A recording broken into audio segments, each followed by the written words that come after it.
যখন তোমার পাশে কেউ থাকবে না, তখন তোমার নিজের ছায়াই হবে একমাত্র সঙ্গী। তাই নিজেকে কখনো হারিয়ে ফেলো না। যেদিন সব দরজা বন্ধ হয়ে যাবে, সেদিন শ্রীকৃষ্ণ নিজেই পথ দেখাবেন। যাদের পুত্র নেই, কেবল কন্যা আছে, তবে কি তাদের পিতৃঋণ শোধ হবে না? তাদের শ্রাদ্ধ কে করবে? শ্রী বিষ্ণু মৃদু হেসে বললেন, হে গরুর, এই ভেদ আমার সৃষ্টিতে নেই। আত্মার কাছে পুত্র ও কন্যা সমান। ভক্তি যেখানে আছে, অধিকার সেখানেই। প্রভু বললেন, পুত্র না থাকলে কন্যাই পিতামাতার শ্রাদ্ধ করতে পারে, আর কন্যার পুত্র দৈহিত্র যদি পিণ্ডদান করে, তাতেও পুত্রের মতোই ফল হয়। শাস্ত্রে বলা হয়েছে, কন্যাও পিতারই আত্মার অংশ, সুতরাং তার অধিকার অস্বীকার করার প্রশ্নই ওঠে না। এই কথার প্রমাণ দিতে বিষ্ণু বললেন ধর্মদত্তের গল্প। ধর্মদত্ত ছিলেন পরম ধার্মিক, কিন্তু পুত্রহীন। মৃত্যুর আগে তার একটাই ভয়, কে তাকে জল দেবে, কে তার মুক্তির পথ খুলবে। সমাজ বলেছিল তার গতি নেই, কিন্তু তার কন্যা সুমতি এই কথা শুনে এক ঋষির কাছে গেলেন। ঋষি বললেন, কার্য শাস্ত্র বলে, পুত্রিকা পুত্র অর্থাৎ কন্যার সন্তান পুত্রের সমান। তুমি তোমার পিতাকে কথা দাও যে তোমার গর্ভে যে সন্তান হবে, সেই তার পিণ্ডদান করবে। উপদেশে দৃঢ় হয়ে তিনি পিতার অন্ত্যেষ্টি সম্পন্ন করালেন। পরে তার পুত্র জন্মালো। সেই নাতি গয়ায় গিয়ে ভক্তিভরে তার দাদুর পিণ্ডদান করল। সেই রাতেই ধরাছে, সেখানে অভাব নেই। ভক্তি আর শ্রদ্ধাই শ্রাদ্ধের প্রাণ, লিঙ্গ শরীরের, আত্মার নয়। তাই ভরসা রাখো শুধু ভগবানের উপর। সময় হলে তিনি নিজেই সঠিক মানুষকে সহায়তায় পাঠাবেন। পঞ্চম শিক্ষায় বলা হয়েছে, রাগ মানুষকে ধ্বংস করে দেয়। যে মানুষ রাগ নিয়ন্ত্রণ করতে পারে না, তার কোনো সম্পর্ক টেকে না। মানুষ রাগী মানুষকে ভয় পায়, দূরে সরে যায়। রাগে অন্ধ হয়ে মানুষ নিজের সব কিছু হারিয়ে ফেলে। ষষ্ঠ শিক্ষায় বলা হয়েছে, যে ভগবানের প্রতি পরিপূর্ণ বিশ্বাস রাখে আর তাকে আন্তরিক মনে স্মরণ করে, ভগবান অবশ্যই কোনো না কোনোভাবে তার পাশে এসে দাঁড়ান। কিন্তু ভগবান শোনেন কিনা, সেটাও নির্ভর করে মানুষের বিশ্বাসের দৃঢ়তার উপর। গীতায় বলা হয়েছে, কারো উপকার করলে সেটা মনে করে অহংকার করা উচিত নয়, কারণ সেই কাজের মহত্ব তখনই নষ্ট হয়ে যায়। তুমি কখনোই ভাববে না যে তুমি কাউকে সাহায্য করেছো। সাহায্য করার শক্তি আসে ঈশ্বরের কাছ থেকে। তুমি শুধু তার ব্যবহৃত এক মাধ্যম। রাগের মুহূর্তে প্রতিক্রিয়া দেওয়া মানে ঈশ্বরের নিয়ম আর কর্মফলের ন্যায় বিচারে অবিশ্বাস করা। তাই মনে সন্দেহ জন্মাতে দিও না, কারণ সন্দেহই মানুষের সর্বনাশ ডেকে আনে। মনের ভিতর জমে ওঠা সন্দেহ একসময় ভুল বোঝাবুঝির বিশাল পাহাড় তৈরি করে, আর সেই পাহাড় তোমার সিদ্ধান্ত নেওয়ার স্বাধীনতাকে কেড়ে নেয়। কেউ তোমার প্রতি অন্যায় করলে তার ফল তাকে কর্ম আর সময়ের নিয়মেই ভোগ করতে হয়। তাই ক্ষোভ বা কৃপা দেখানোর পরিবর্তে সৎকর্ম করো। উদ্বেগে ডুবে না গিয়ে গভীরভাবে ভাবো, মনকে নিয়ন্ত্রণে রাখো, কারণ নিয়ন্ত্রণহীন মৌনই মানুষের সবচেয়ে বড় শত্রু হয়ে ওঠে এবং তাকে দিয়ে অকল্যাণের কাজ করায়। জ্ঞান সর্বদা বুদ্ধির চেয়ে শ্রেষ্ঠ, তাই জ্ঞান অর্জন করো এবং তা অন্যদের মাঝেও ছড়িয়ে দাও, যাতে তাদের জীবনও আলোকিত হয়। কাউকে সাহায্য করতে হলে তাকে এমন জায়গায় পৌঁছে দাও যেখানে সে নিজেও নিজের পথ তৈরি করতে পারে। যে ব্যক্তি প্রতিদানের প্রত্যাশায় কাজ করে, সে কর্মের বন্ধনে আবদ্ধই থাকে। জন্ম নয়, মানুষের কর্মই তাকে মহান করে তোলে।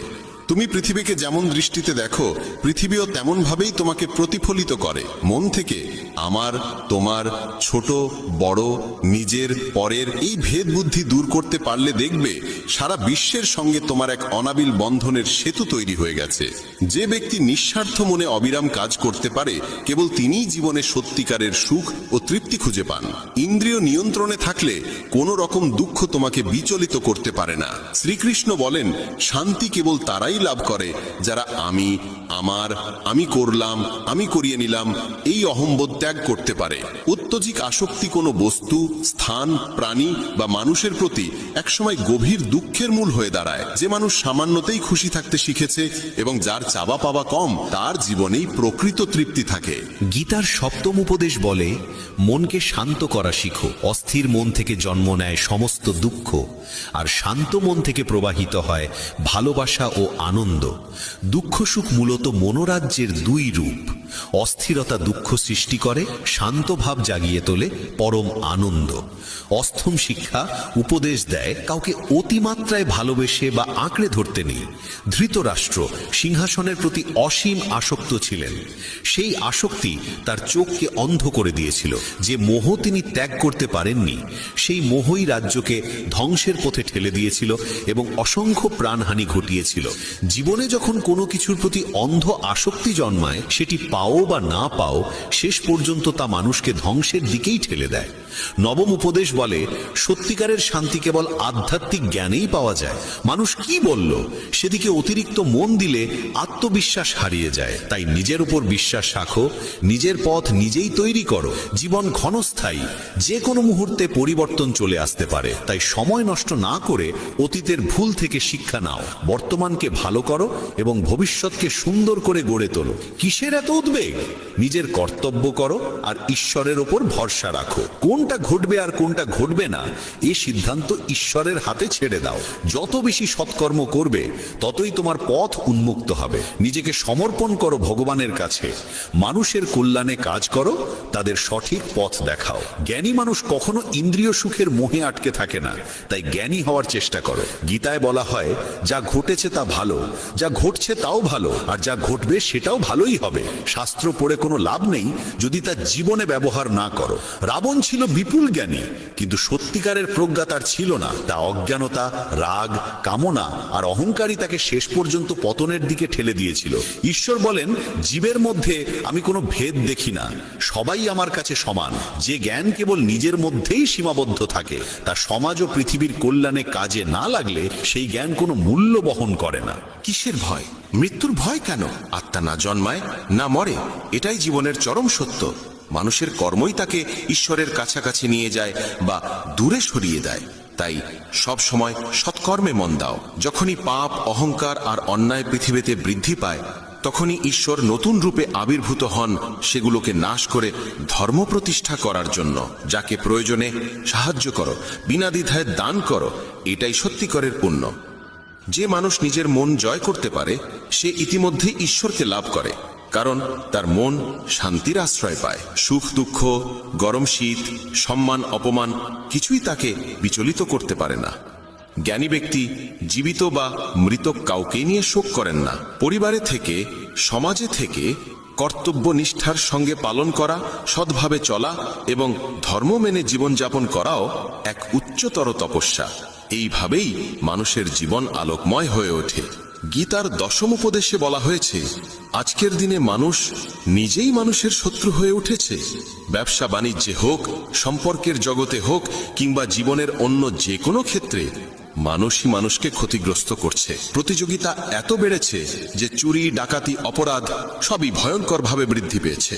শাস্ত্রে কলিযুগের যে লক্ষণ বর্ণনা করা আছে, মানুষ একদিন মানুষকেই গিলে খাবে, ঠিক সেই সময়ই এসে গেছে। এখন মানুষ মানুষেরই ব্যবসা খাচ্ছে, একে অন্যের চাকরি কেড়ে নিচ্ছে, কারোর সুখ থাকলে তা নষ্ট করে দিচ্ছে, আর যার মন ভাঙা তাকে আরো ভেঙে দিচ্ছে। সবাই মানুষ হলেও মানবিকতা যেন কোথাও হারিয়ে গেছে। এক দরিদ্র ভিখারি এক ধনী মানুষের বাড়ি থেকে বেরিয়ে এসে অনুরোধ করলো, এক গ্লাস জল দাও, খুব পিপাসা লেগেছে, অনেকটা পথ হেঁটে এসেছি, আর পারছি না।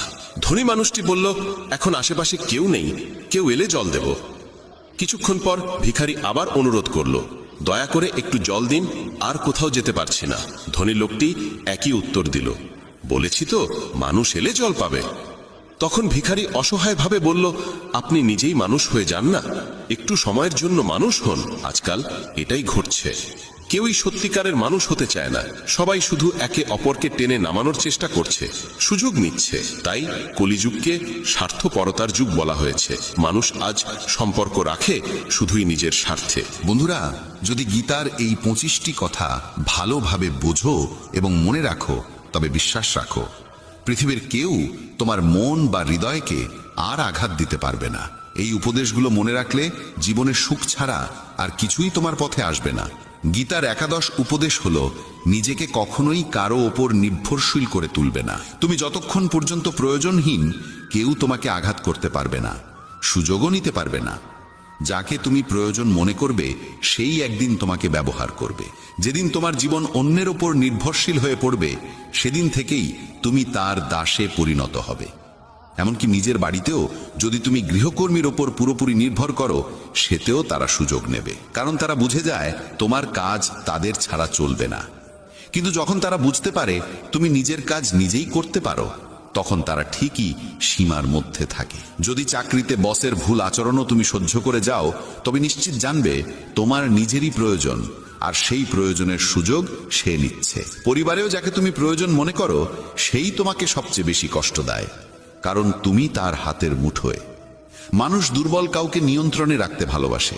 তুমি যতই ভালো করো, কিছু দেবে, তবুও তারা তোমাকে নিচে ধরে রাখতেই আনন্দ পায়। তোমার যদি প্রতিভা থাকে, সেটিকেই ছেটে দেওয়ার চেষ্টা হবে, যাতে তুমি কখনোই নিজের মতো করে এগোতে না পারো।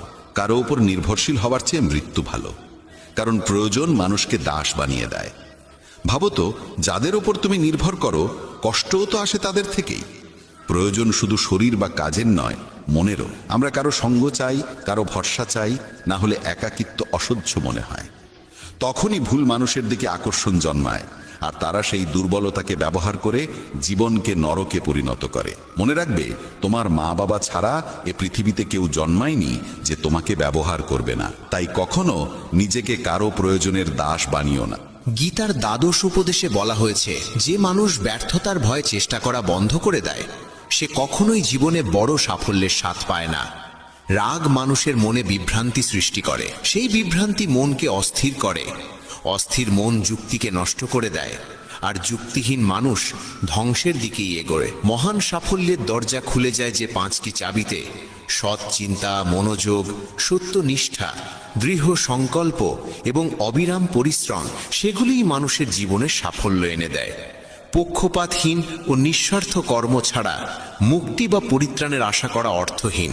যখন মানুষ নিজের ইন্দ্রিয়ের দাস হয়ে পড়ে, তখন কাম, আলস্য, লোভের মতো দোষগুলো তাকে গ্রাস করতে শুরু করে। তাই লক্ষ্য পূরণের জন্য নিজের কাজে পূর্ণ মনোযোগ, সম্পূর্ণ নিবেদন এবং নিরবিচ্ছিন্ন অধ্যবসায় অপরিহার্য। সম্পদ, লাভ বা পুরস্কারের আকাঙ্ক্ষা মন থেকে দূর না করলে কাজে মনোযোগ জন্মায় না। শ্রীকৃষ্ণ বোঝান যে মানুষ কেবল কর্মের অধিকারী, ফলের নয়। তাই প্রত্যাশাহীনভাবে কাজ করতে পারলে তবেই কর্মফলের যোগ্য হওয়া যায়। রাগ মানুষের চিন্তা শক্তি কেড়ে নেয়, ফলে সঠিক সিদ্ধান্ত নেওয়া কঠিন হয়ে পড়ে। লোভ, প্রতিদান বা স্বার্থের টানে করা কর্ম কখনোই প্রত্যাশিত ফল দেয় না। অকল্যাণকর চিন্তা দূর করার একমাত্র উপায় হল শুভ ভাবনা গ্রহণ করা এবং ইতিবাচকভাবে চিন্তা করা। মানুষের মন পরিবর্তনশীল। আমরা যাদের সঙ্গে থাকি, যে পরিবেশে সময় কাটাই, সেখান থেকেই আমাদের চিন্তাভাবনা ও অভ্যাস গড়ে ওঠে। মানুষ যা দেখে, যা শোনে, যা অনুভব করে, তাতেই সাড়া দেয়। যে ব্যক্তি সৎ কর্মকে নিজের সৌভাগ্য, আশীর্বাদ বলে মনে করে, সে নিজের কল্পনার চেয়েও বহুগুণ বেশি ফল পায়। আর বড় স্বপ্ন পূরণ করতে হলে মনকে কল্পনার শক্তিতে সমৃদ্ধ করতে হয়, কারণ কল্পনাই বড় স্বপ্নের প্রথম আলো জ্বালায়। গীতার ত্রয়োদশ শিক্ষা বলে যে সম্পর্কের ক্ষেত্রে সীমারেখা লঙ্ঘন হলে সেই সম্পর্ক টিকে না। বয়সে বড় কিংবা ছোট যেই হোক না কেন, সম্পর্ক তখনই সুন্দর থাকে যখন উভয়ই একে অন্যকে সম্মান দেয়, মূল্য দেয় এবং নিজ নিজ সীমার ভিতরে থাকে। যেখানে সীমা নেই, যেখানে পারস্পরিক সম্মান নেই, সেই সম্পর্ক একসময় ভেঙে পড়বেই। গীতার আরেক শিক্ষা জানায় যে যারা বাইরে থেকে বন্ধু সেজে থাকে অথচ অন্তরে ক্ষতি করার ফন্দি আটে, তাদের থেকে দূরে থাকাই শ্রেয়। চাণক্য বলেছিলেন, এমন মানুষ ঠিক সেই পাত্রের মতো যার মুখে অমৃত আর ভেতরে বিষ। যাকে অমৃত ভেবে পান করো, তা আসলে বিষ হয়ে ওঠে। তাই এদের এড়িয়ে চলাই উত্তম। গীতা শেখায় যে নিজের সুখ দুঃখ সবাইকে বলা উচিত নয়, কারণ মানুষের চোখে সুখের ওপর ঈর্ষা আর দুঃখের ওপর উপহাস ভর করে থাকে। সবাই তোমার আনন্দে খুশি হয় না, মানুষ ঈর্ষান্বিত হয়। তাই সব অশ্রু চোখে আনতে নেই, সব ক্ষত সকলের সামনে প্রকাশ করতে নেই, কারণ মানুষ হাতে লবণ নিয়ে ঘোরে, তোমার ক্ষত দেখলেই ছিটিয়ে দেবে। এই পৃথিবীতে এমন মানুষও আছে যারা দুঃখীদের আরো দুঃখী করে, সুখীদের মনেও কষ্ট ঢুকিয়ে দেয়।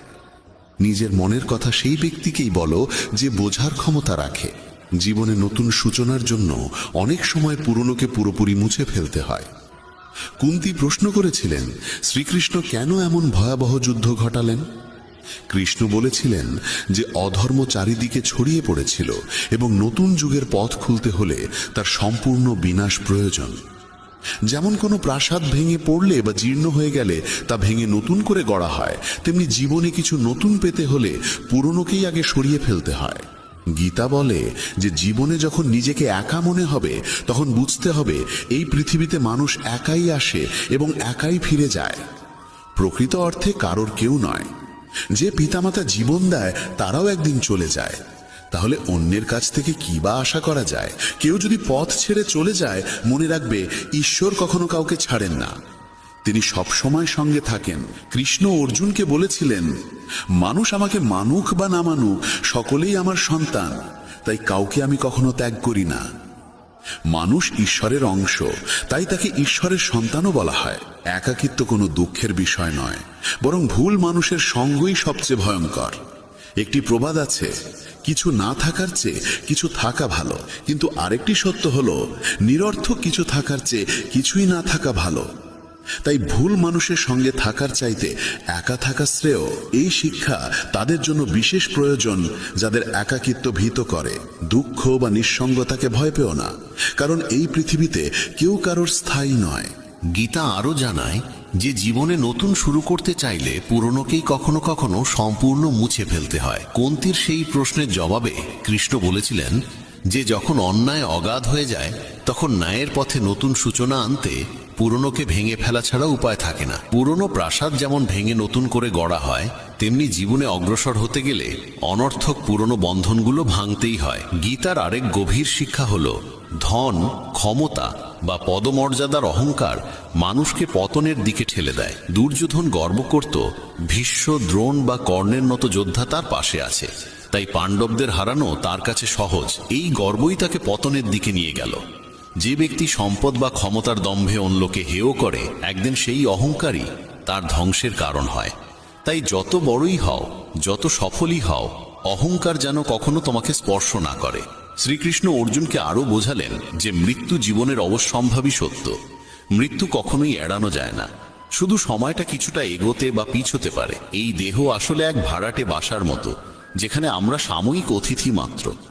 দেহের পরিণতি নিশ্চিত, কিন্তু আত্মা চিরন্তন এবং অবিনশ্বর। যে ঘটতে নির্ধারিত তা কোনো উপায় এড়িয়ে যাওয়া যায় না। যা ভাগ্যে নেই তা নিয়ে দুঃখে ডুবে থাকা বা উদ্বেগে ভোগা শুধু নিজের কষ্টই বাড়ায়।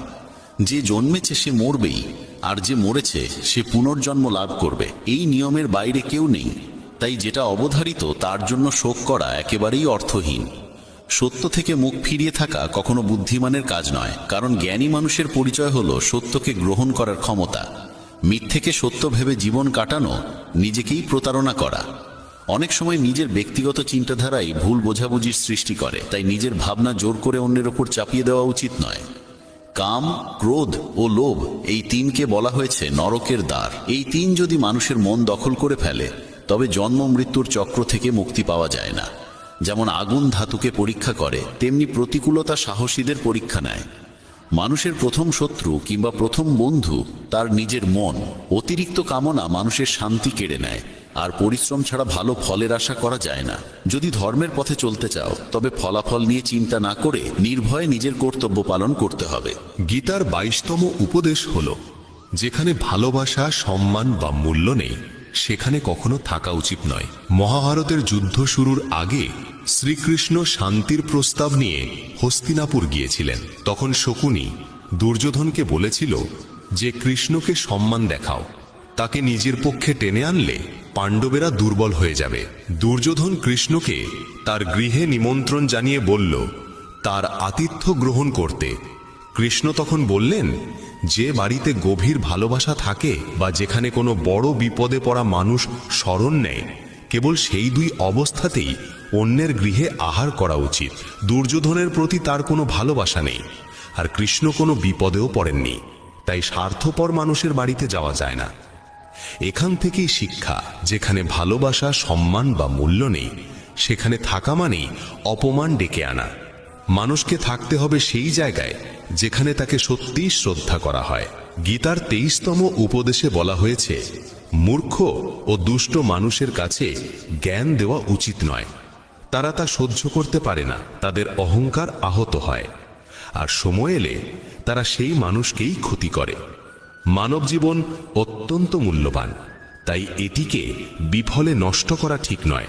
এমন কর্ম করতে হবে যা ভবিষ্যৎ প্রজন্মকে পথ দেখাবে। শ্রীকৃষ্ণ অর্জুনকে বলেন যে জীবনের মর্যাদা বোঝে এমন মানুষই জীবনের সঠিক মূল্য নির্ধারণ করতে পারে। নিজেকে শ্রেষ্ঠ করে তুলতে পারলে একদিন বিশ্ব তার মর্যাদা স্বীকার করবে। জীবন অতীতে নেই, ভবিষ্যতে নেই, জীবন আছে এই বর্তমান মুহূর্তে, তাই বর্তমানটিকেই আনন্দে বাঁচতে হবে। শ্রীকৃষ্ণ বলেন তিনি তার বহু জন্মের স্মৃতি মনে রাখেন, কিন্তু মানুষ সেই স্মৃতি ভুলে যায়। মানুষ নিজের জীবনকে যোগ্য করে তোলার মাধ্যমেই সুখ সাফল্য অর্জন করতে পারে। ঈশ্বর জীবনে বহু সুযোগ দেন, কিন্তু ইন্দ্রিয়ের দাস হয়ে মানুষ সেসব সুযোগ কাজে লাগাতে পারে না। সৎকর্মের সুযোগ কখনো হারানো উচিত নয়। যে ব্যক্তি প্রতিদানের আশা ছাড়া নিজের কর্তব্য করে তার জীবনই সত্যিকার অর্থে সফল হয়। ভুল কাজের পর ভালো কাজ করলেও পূর্বের পাপের প্রতিক্রিয়া কোনো না কোনোভাবে ভোগ করতেই হয়। শ্রীকৃষ্ণ বলেন সত্যিকারের যোগী সেই মানুষ যে নিষ্ঠার সঙ্গে নিজের কর্মকে ধর্ম বলে গ্রহণ করে, কিন্তু ফলাফলের প্রতি আসক্ত থাকে না। যে কর্মফল চায় না এবং অপছন্দও করে না তাকেই সন্ন্যাসী বলা হয়। মানুষের জীবনে যে কোনো উচ্চ অবস্থান অর্জন করা সম্ভব যদি সে নিজের মনকে নিয়ন্ত্রণ করে এবং নিজের উপর আস্থা রাখে। ঈশ্বর দুর্বলতা দেন, কিন্তু মর্যাদা মানুষের নিজের মনই তৈরি করে। গীতার 24তম উপদেশে বলা হয়েছে, যতই ভালো হও না কেন, যদি খারাপ মানুষের সঙ্গ গ্রহণ করো তবে তাদেরই পরিণতি ভোগ করতে হবে। ভীষ্ম পিতামহ সচ্চরিত্র ছিলেন, দ্রোণ ছিলেন ব্রাহ্মণ, কিন্তু দুজনেই অধর্মের পাশে দাঁড়িয়েছিলেন। তাই শেষ পর্যন্ত তাদের মৃত্যু হলো অত্যন্ত যন্ত্রণাদায়কভাবে। এর থেকেই বোঝা যায় খারাপ সঙ্গ কখনোই সুখ দেয় না। অনেক সময় শুধু তাদের পাশে থাকলেই তাদের কর্মফলের বোঝা বহন করতে হয়। তাই সব সময় উত্তম সঙ্গেই থাকা উচিত। গীতার 25তম উপদেশে বলা হয়েছে, যে মানুষ প্রতারণা করে তার পরিণতিও হয় অত্যন্ত করুণ। শকুনীয় দুর্যোধন জীবনের প্রতিটি পদক্ষেপে পাণ্ডবদের প্রতারণা করেছে, ফলে দুর্যোধনের সমস্ত পরাক্রমী যোদ্ধাই প্রতারণার মাধ্যমেই প্রাণ হারিয়েছিল। কারণ কর্মফল কাউকে ছেড়ে দেয় না। মানুষ যেমন কর্ম করে তেমনই ফল পায়। যে অন্যকে প্রতারণা করে কোনো একদিন অন্য কেউ এসে তাকে প্রতারণার স্বীকার করে, এটাই কর্মের নিয়ম। গীতার 26তম উপদেশে বলা হয়েছে, জীবনে কষ্ট এলেই সাহস হারানো যাবে না। সামান্য ধৈর্যই সবচেয়ে কঠিন সংকটকে অতিক্রম করার শক্তি দেয়। এক রাজা একদিন তার গুরুদেবকে বলেছিলেন যে রাজ্যে সব ধরনের সমৃদ্ধি আছে, কিন্তু খারাপ সময়ের জন্য কোনো মানসিক প্রস্তুতি নেই। তখন গুরু একটি তাবিজ তার হাতে বেঁধে দিয়ে বলেছিলেন, জীবনে এমন সময় এলো যখন মনে হবে এর চেয়ে খারাপ আর কিছু হতে পারে না, তখন এই তাবিজ খুলে এর ভেতরের মন্ত্রটি পড়বে, তাতেই তুমি অপার শক্তি পাবে। একদিন সেই ঘটনারই মতো সময় এসে দাঁড়ালো। হঠাৎ আরেকজন রাজা তার রাজ্যে আক্রমণ করলো, আর বাধ্য হয়ে তিনি অল্প কয়েকজন অনুচর নিয়ে রাজ্য ও নগরী ছেড়ে পালালেন। সেই মুহূর্তে রাজা গভীর দুঃখে ডুবে গেলেন। তার মনে পড়ল, গুরু বলেছিলেন জীবনে যখন সত্যিই ভয়াবহ সময় আসবে তখন তাবিজ খুলে ভেতরের মন্ত্রটি পড়তে, সেই মন্ত্রই তাকে শক্তি দেবে। রাজা ভাবলেন এর চেয়েও দুঃসময় আর কি হতে পারে। তিনি তাবিজটি খুললেন, আর ভেতরে লেখা ছিল, এই সময়টাও কেটে যাবে। এই বাক্য পড়েই তিনি এক অদ্ভুত দৃঢ়তায় ভরে উঠলেন। তিনি বিশ্বাস করলেন বর্তমান দুঃসময় চিরস্থায়ী নয়, এটিও একদিন শেষ হবে। তাই সাহস হারানো চলবে না। তিনি ঠিক করলেন আবার সেনাবাহিনী গুছিয়ে তুলতে হবে। রাজা সৈন্যদের একত্র করলেন, আক্রমণকারী রাজাকে মোকাবিলা করলেন এবং শেষ পর্যন্ত নিজের রাজ্য পুনরুদ্ধার করলেন। জীবনে যত ভয়াবহ পরিস্থিতিই আসুক না কেন, কোনো অবস্থায় স্থায়ী নয়। দুঃসময় একদিন নিশ্চয়ই কেটে যায়। আমরা জীবনে অসংখ্য দুঃখ কষ্টের মুখোমুখি হই, কিন্তু প্রতিবারই সেগুলোকে অতিক্রম করে ওঠার শক্তি পাই। একইভাবে তোমার জীবনেও যদি কোনো কঠিন সময় আসে, বিশ্বাস রাখো এটিও একদিন সরে যাবে। তাই কখনোই সাহস হারিও না। ধৈর্য ধরে টিকে থাকতে পারলে জীবনের সবচেয়ে কঠিন ঝড়ও শান্ত হয়ে যায়। গীতার 27তম উপদেশ হলো, এই যুগে অতিরিক্ত ভালো হতে নেই, না হলে মানুষ তোমাকে শোষণ করে নিঃস্ব করে দেবে। পাণ্ডবদের জীবনী শেখায় নিতান্ত সৎ হওয়াই কখনো কখনো বড় কষ্টের কারণ হয়। তারা সর্বদা ন্যায়ের পথে চলেছে, কখনো অন্যায় করেনি, তবুও রাজ্য হারিয়েছে। তাদের স্ত্রীকে প্রকাশ্যে অপমান করার চেষ্টা হয়েছে, তাদের ভিক্ষা করে বাঁচতে হয়েছে, কারণ তারা ছিলেন অতিরিক্ত ভালো। তখন যেমন ছিল, আজকের পৃথিবী তো আরো কঠিন। মানুষ সৎ মানুষকে কম সম্মান দেয়, বরং বেশি ব্যবহার করে। তুমি যত ভালো ব্যবহার করবে, অনেকেই তোমার সঙ্গে তত খারাপ আচরণ করবে। তুমি অন্যদের খুশি করার জন্য সর্বোচ্চ চেষ্টা করবে, আর তারা তোমাকে কাজে লাগানোর পথ খুঁজবে। তাই আজকের দিনে সুখী থাকতে হলে অত্যধিক ভালো হওয়ার দরকার নেই। এর মানে এই নয় যে তোমাকে খারাপ হতে হবে, বরং নিজের চোখে নিজেকে ভালো রাখো। বিশ্বের চোখে ভালো দেখাতে গিয়ে নিজেকে দুর্বল করে দিও না। গীতার 28তম উপদেশ হলো অতীতকে ভুলে যেতে শেখো, কারণ অতীতের কষ্ট আঁকড়ে বাঁচলে আজকেও সুখী থাকা যায় না। জ্ঞানীরা অতীতের জন্য হাহাকার করেন না। অতীত যেমনই হোক, তা বর্তমানকে গ্রাস করতে দেওয়া ঠিক নয়। যা ঘটেছে তা থেকে শিক্ষা নাও, ভাবো আর যেন এমন না হয়, তারপর এগিয়ে যাও। অনেকেই বলেন, ওই মানুষ আমাকে এত অন্যায় করেছে, তাই আমি আজ এত দুঃখী।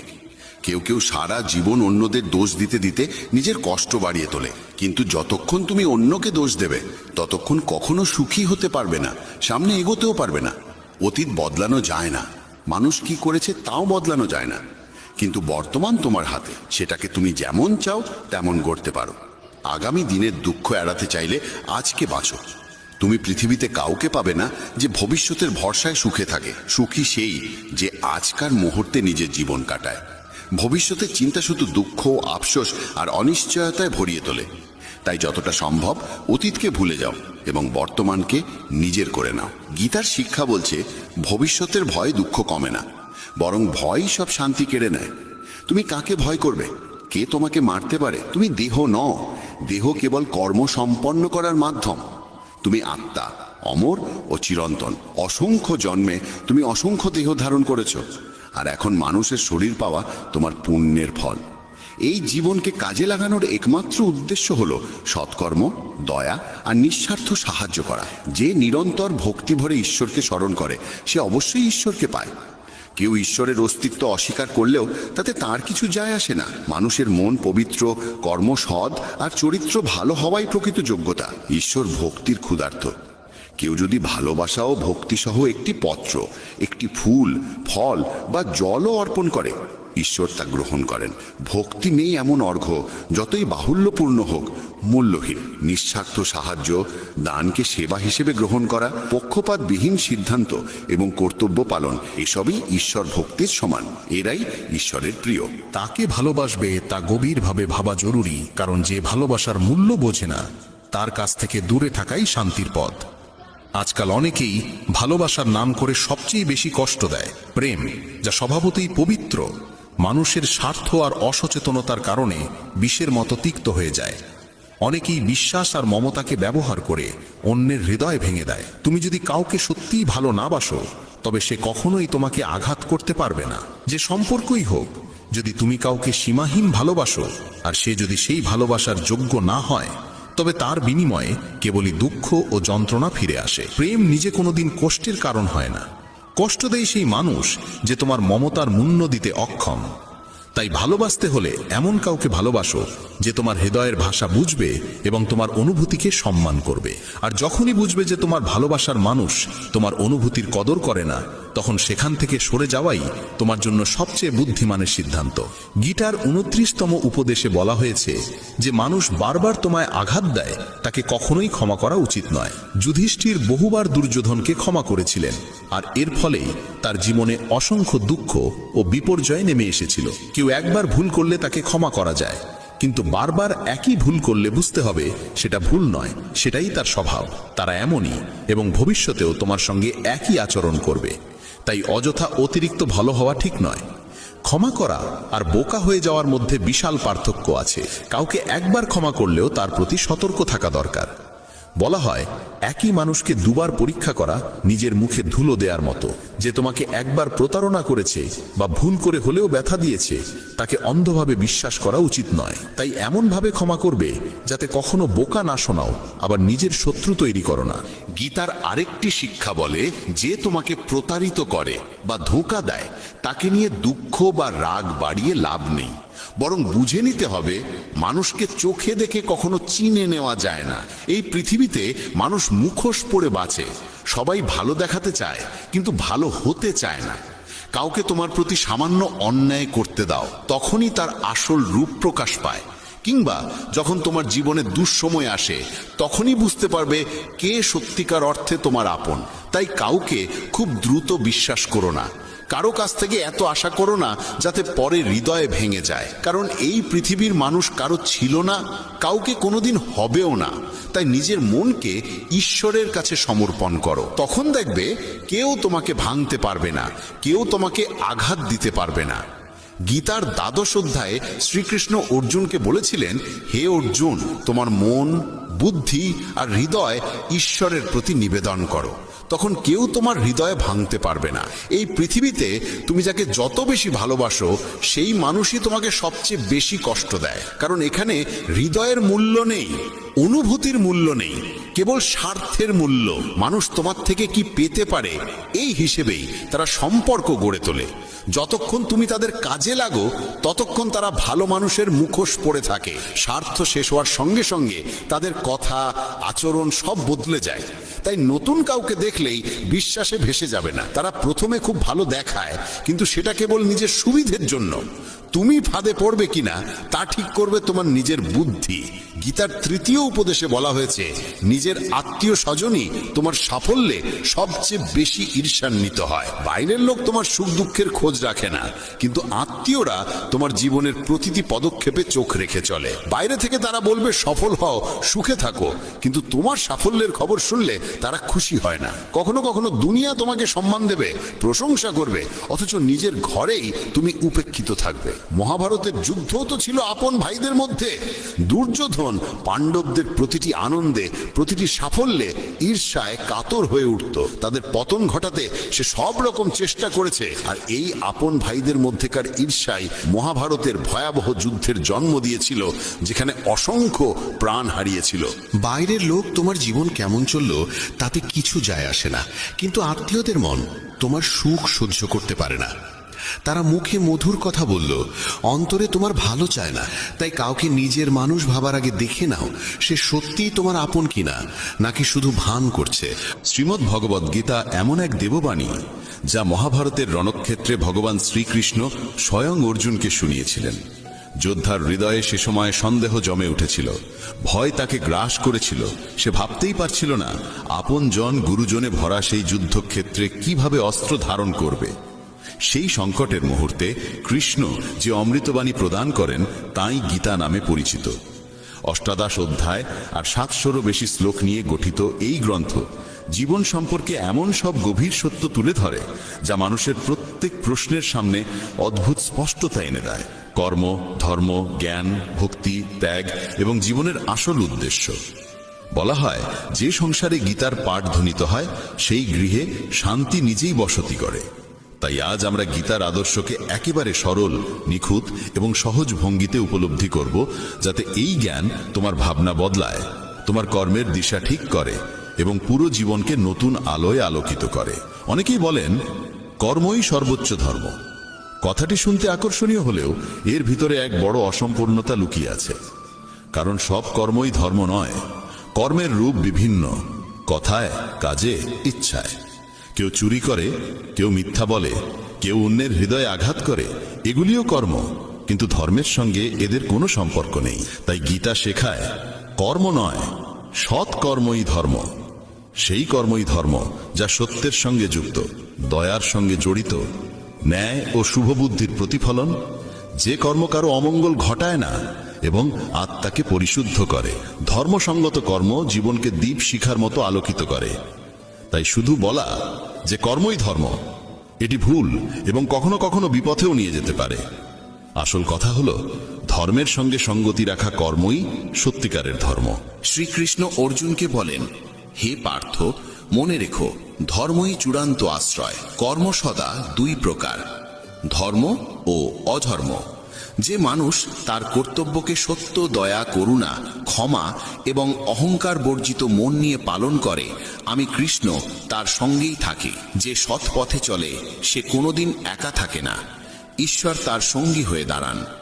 মানুষ জন্মেছে কর্ম করার জন্য, কর্ম এড়িয়ে থাকা যায় না, কিন্তু প্রকৃত পার্থক্য হচ্ছে কর্মের উদ্দেশ্য ও কর্মের ভেতরের অনুভূতিতে। শুভ কর্ম মানুষকে আত্মিক উন্নতিতে নিয়ে যায়, আর ভুল কর্ম ধীরে ধীরে নিজেরই জীবনকে ভেঙে দেয়। নির্বাচন মানুষের নিজের হাতে, সে কোন পথে যাবে। গীতার মূল মর্ম হল নিষ্কাম কর্ম, অর্থাৎ ফলের মোহ রেখে নয়, কর্তব্য পালন করা। যখন তুমি তোমার কাজ করো আর ফলের চিন্তা ছেড়ে দাও, তখনই তুমি সত্যিকার অর্থে মুক্ত হও, কারণ ফলের প্রকৃত অধিকারী ঈশ্বর। আমাদের কাজ কেবল সৎভাবে, দয়া নিয়ে, সত্যনিষ্ঠ মনে কর্ম সম্পাদন করা এবং তাকে ঈশ্বরের কাছে সমর্পণ করে দেওয়া। এতে মন পরিষ্কার হয়, কর্মের বোঝা হালকা হয়ে যায় এবং জীবন সহজ হয়ে ওঠে। নিষ্কাম কর্মের অর্থ ফলকে অস্বীকার করা নয়, বরং কর্মের মুহূর্তে মনকে সেই ফলের উদ্দেশ্যের জালে আটকে না রাখা। ধর্ম সেই আলো যা মানুষকে সত্যের পথে নিয়ে যায়, যা আত্মাকে সুগন্ধিময় করে, যা সমাজে প্রেম, ন্যায় আর সৌহার্দ্য ছড়িয়ে দেয়। অধর্ম জন্মায় অহংকার, ক্রোধ, ঘৃণা আর লোভের অন্ধকার থেকে, যা অন্যের কষ্টের কারণ হয়। কেউ যদি সেবার নামে ধর্মের আড়ালে অহংকার লুকিয়ে রাখে, তবে তা কেবল আচরণ, ধর্ম নয়। কিন্তু যদি ক্ষুদ্রতম সেবাও নিঃশব্দে, বিনয় আর দয়া নিয়ে করা হয়, তবেই তা সত্যিকার ধর্মের রূপ নেয়। গীতা আমাদের শেখায় সত্য, দয়া, সাম্য, ক্ষমা এইসব গুণকে অন্তরে ধারণ করতে। এরা সেই বীজ যা সাধারণ কর্মকে ধর্মরূপে রূপান্তরিত করে। গীতায় 3টি পথের কথা বলা হয়েছে: কর্মযোগ, জ্ঞানযোগ ও ভক্তিযোগ। কর্মযোগ শেখায় নিষ্ঠা ও দায়িত্বপূর্ণ কর্ম। জ্ঞানযোগ শেখায় আত্মার চিরন্তন সত্য উপলব্ধি। ভক্তিযোগ শেখায় ঈশ্বরের প্রতি নিঃশর্ত প্রেম ও আত্মসমর্পণ।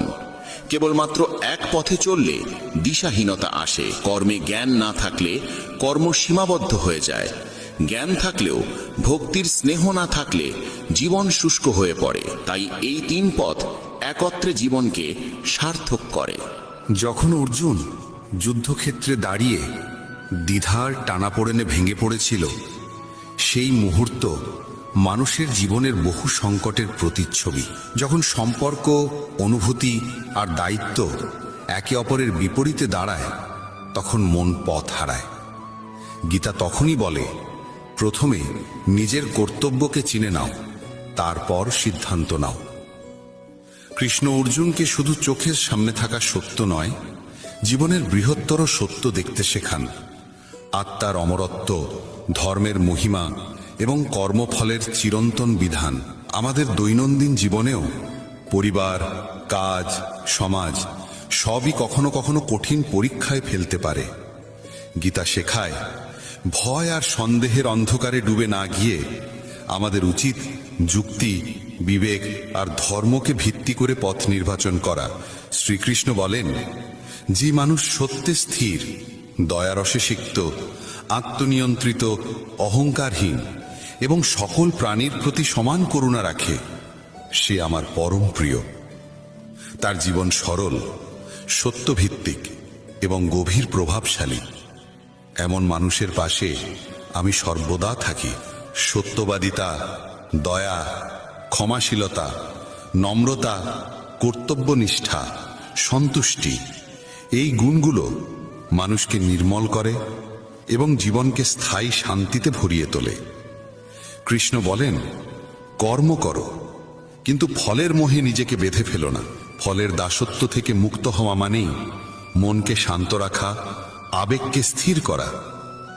আমরা বীজ বপন করি, কিন্তু গাছের জন্ম আর ফলের সময়, এ দুটোই ঈশ্বর ও সময়ের দান। তাই সর্বোচ্চ চেষ্টা করো, কিন্তু ফলকে নিজের বলে দাবি করো না। এতে কর্ম পবিত্র হয়ে ওঠে। কোনো কাজ শুরু করার আগে তার ভালো মন্দ পরিণতি ভেবে নাও। দেখো যে কর্মটি অন্যের ক্ষতি করবে কিনা। প্রত্যেক কাজে নম্রতা রাখো, ভান নয়, সত্যিকারের সহানুভূতি রাখো। কর্তব্যে সততা রাখো আর কর্মকে ঈশ্বরের কাছে অর্পণ করো। দিনের শেষে নিজের কাজগুলোর দিকে ফিরে তাকাও। আজ কি আমার কোনো কর্ম কারো অমঙ্গল করেছে, নাকি সত্যের পথে ছিলাম? এই আত্মপরীক্ষাই সাধারণ কর্মকে ধর্মের রূপ দেয়। গীতার আরেকটি মহাসত্য হল আসল শান্তি ও আনন্দ বাইরে নয়, অন্তরের গভীরে। আত্মা নিত্য, জন্ম মৃত্যুর ওপারে। এই জ্ঞান গ্রহণ করলে মৃত্যু ভয়, সুখ দুঃখের ওঠানামা সবই হালকা হয়ে যায়, আর মানুষ দৃঢ়ভাবে জীবন যাপন করতে শেখে। প্রতিদিন কিছু সময় মনকে শুদ্ধ করো, ধ্যান, প্রার্থনা বা গীতা পাঠে। এতে মন স্থির হয়, সিদ্ধান্ত পরিষ্কার হয়ে ওঠে। ভক্তি মানে ঈশ্বরের প্রতি সহজ, সত্য এবং নিঃস্বার্থ প্রেম। ভক্তি কোনো জটিল আচারের সমষ্টি নয়, এটি হৃদয়ের পবিত্রতা। যখন তুমি তোমার কর্মকে, ভাবনাকে, অনুভূতিকে ঈশ্বরের চরণে নিবেদন করো, তখন জীবন নতুন আলোয় ভরে ওঠে। শুধু মন্দিরে গিয়ে ঘণ্টা বাজানোই ভক্তি নয়, ভক্তি হলো হৃদয়ের নরম স্পর্শ, যেখানে প্রেম নিজে থেকেই ঈশ্বরকে খুঁজে নেয়। ভক্তির আসল অর্থ কখনো শুধু উপাসনা বা মন্দিরে যাওয়ার মধ্যে সীমাবদ্ধ নয়, বরং প্রতিটি কাজকে ঈশ্বরকে উৎসর্গ করা এবং প্রতিটি প্রাণে তার উপস্থিতি খুঁজে পাওয়া। গীতা বলে, জীবনের সত্যিকার উদ্দেশ্য আত্মাকে জানা এবং পরমেশ্বরকে মনে রাখা।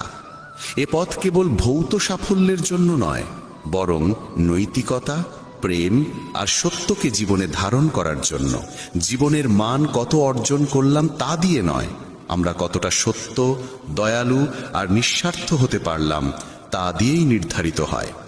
নিজের ভিতরের আলো যত বেশি জাগ্রত করা যায়, ততই আমরা ঈশ্বরের কাছাকাছি পৌঁছে যাই। জীবনের কর্মক্ষেত্রে সততা ও নিষ্ঠা বজায় রেখে নিজের দায়িত্ব পালন করতে হয়।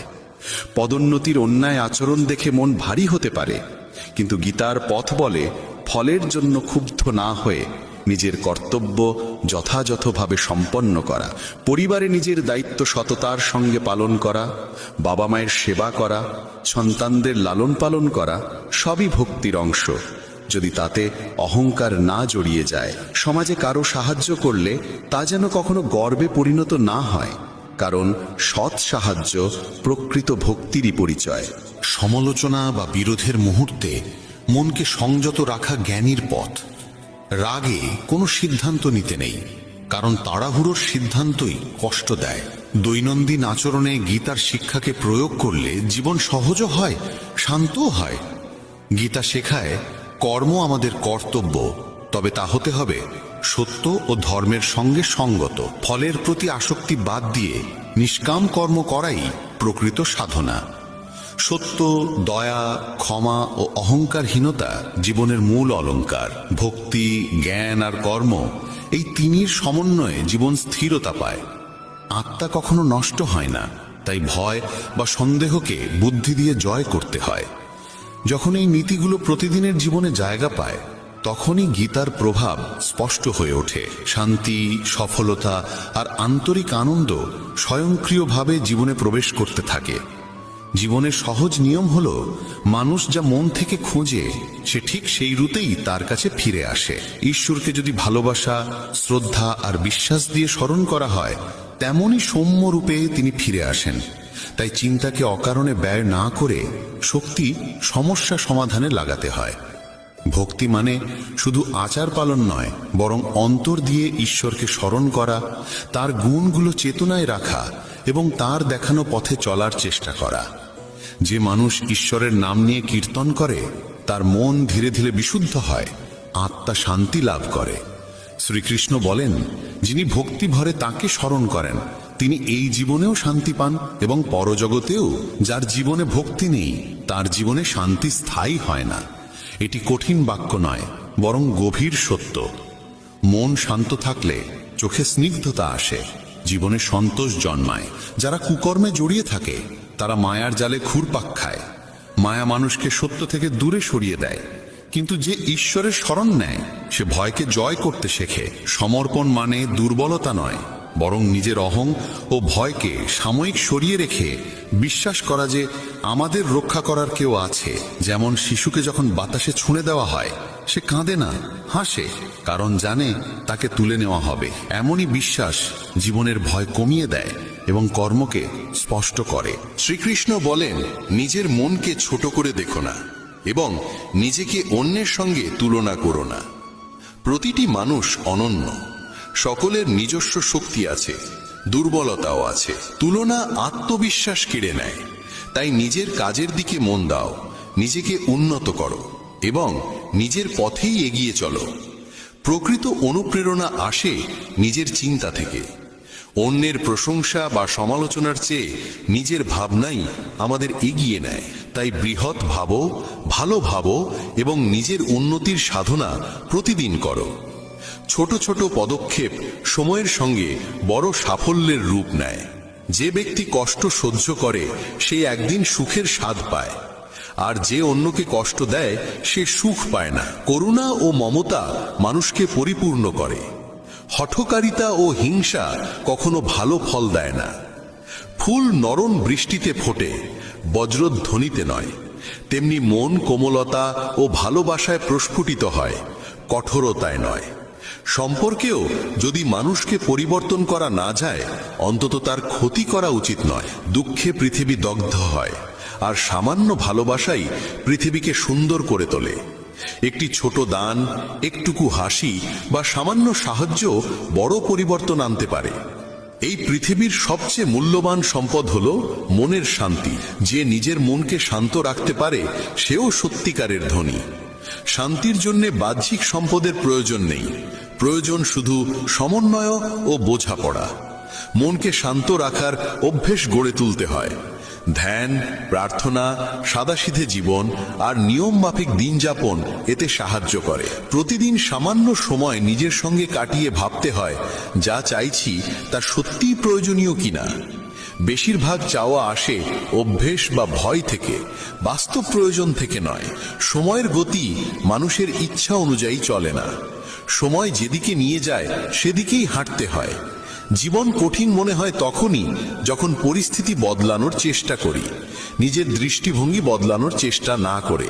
যখন বুঝতে শিখি যে কিছু বিষয় আমাদের নিয়ন্ত্রণের বাইরে, তখনই শক্তি সেই জায়গায় খরচ হয় যেখানে পরিবর্তন সম্ভব। আমাদের আচরণ, সিদ্ধান্ত আর ভাবনায় গ্রহণ করার মনোভাব দুর্বলতা নয়, পরিপক্কতা। সত্য কখনো চিৎকার করে না, সে নিঃশব্দেই আলো ছড়ায়। অসত্য যতই দাবি করুক তার ভিত ফাঁপা। যেমন আলোর রেখা অন্ধকারে নিজের কাজ চালিয়ে যায়, সত্যও শেষ পর্যন্ত পথ দেখায়। যারা সত্য ও ন্যায় পথে চলে তাদের পথ সহজ নয়, কিন্তু স্থিরতা থাকে। সৎ জীবন অন্যের জন্য দৃষ্টান্ত হয়ে ওঠে। মানুষের আচরণ সমাজকে শিক্ষা দেয়। কথা নিয়ন্ত্রণে রাখা জরুরি, কারণ বলা কথা ফিরিয়ে নেওয়া যায় না, আর শব্দের আঘাত অনেক গভীর। তাই বলার আগে চিন্তা করা প্রয়োজন।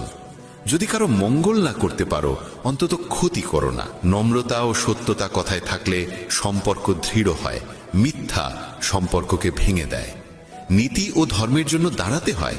অন্যায়ের বিরোধ করা এবং আপনজনের কল্যাণে ত্যাগ করা মহৎ কাজ।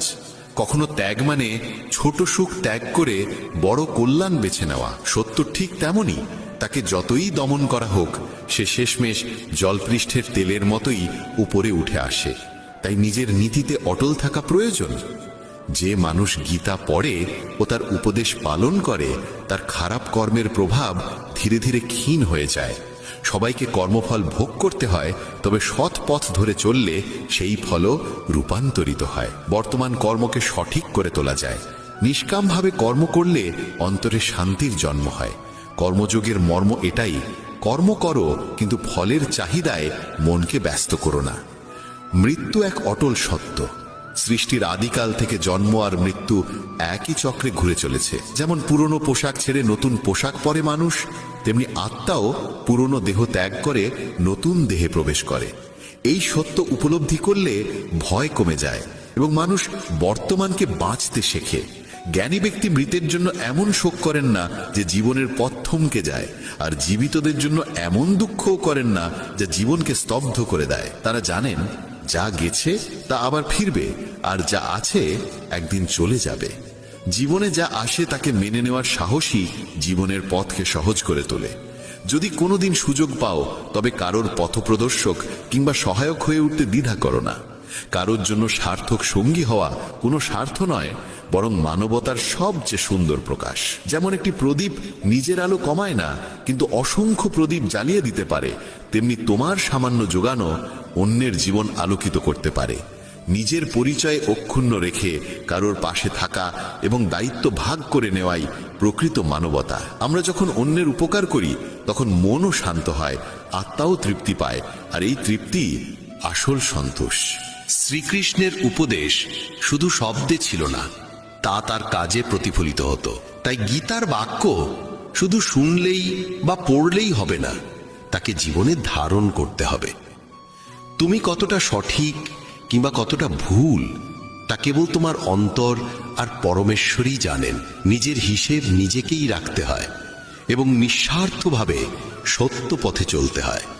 এই শুদ্ধতা মানুষকে দুঃসময় ধৈর্যবান করে তোলে এবং সাফল্যে অহংকার থেকে রক্ষা করে। যখন বুঝে যাবে যে জীবনে কিছুই স্থায়ী নয়, তখন ভয় মুক্ত হয়ে বর্তমানকে গ্রহণ করতে পারবে।